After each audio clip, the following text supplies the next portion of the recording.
आज की कहानी का शीर्षक है गलती। शादी को कुछ ही दिन हुआ था और आज काम वाली भी नहीं आई, इसलिए अदिति बर्तन धोने लगी। धोते धोते इसके हाथ से कांच का कप नीचे गिरकर टूट गया।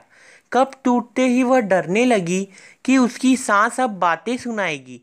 आवाज से सांस दौड़ती आई और बोली, बेटी क्या हुआ? अदिति बोली, माँ पता नहीं, ध्यान रखते हुए भी कैसे मेरे हाथ से कप नीचे गिर गया।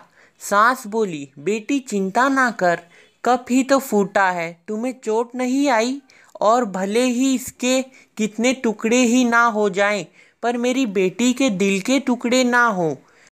मेरी बहू से महंगा है क्या ये कप? और हाँ, तुझे अभी ये सब करने की क्या ज़रूरत है? मेहंदी भी नहीं उतरी अभी तेरे हाथों से। अभी तुम मेरे बेटे के साथ ज़्यादा से ज़्यादा समय बिताओ और एक दूसरे को समझो। सास ने अपनी बेटी को बुलाया और कहा, ज्योति इधर आओ। इधर आकर अपनी भाभी का ख्याल रखो, अभी इस घर में नई नई आई है। ज्योति ने कहा, हाँ माँ। सास फिर बहू से बोली, शुरू में तुम मुझे अपनी माँ ही समझना, मुझे भी तुम्हारा दिल जीतना है, सास बनकर नहीं माँ बनकर। देखते देखते अदिति के आंखों में खुशी के आंसू आ गए, छलछला गई और उसकी आंखें और सास के पैरों में गिरकर बोली, मैंने एक माँ छोड़ी तो दूसरी नई माँ पाई, बल्कि आप मेरे माँ से भी ज़्यादा ममता मेरे लिए रखती हो। यदि घर में यह कप टूट जाता तो माँ भी दो बात कहने बिना नहीं रहती।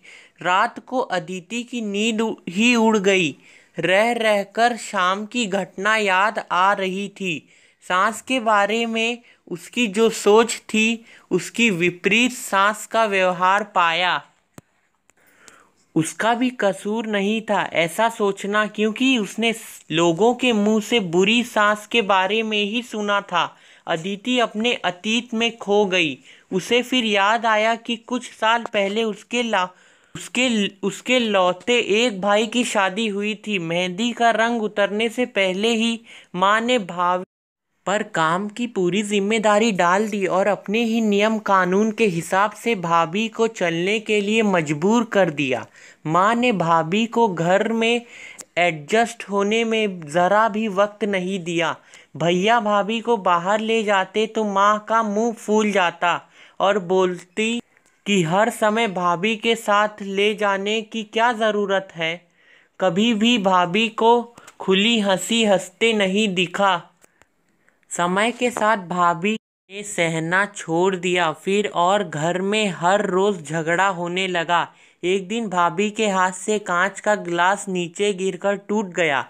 माँ चिल्लाने लगी कि कितनी कीमती गिलास तोड़ दिया। किसी न किसी बात पर वह भाभी को चिल्लाती। भाभी भी गुस्से से बोल देती थी कि माँ, मैं तो बैठी खाती हूँ, आप तो खड़ी खड़ी खाते हैं। जब से आई हूँ रोज दो चार जली कट्टी ना सुना दो तब तक आपको चैन ही नहीं मिलेगा।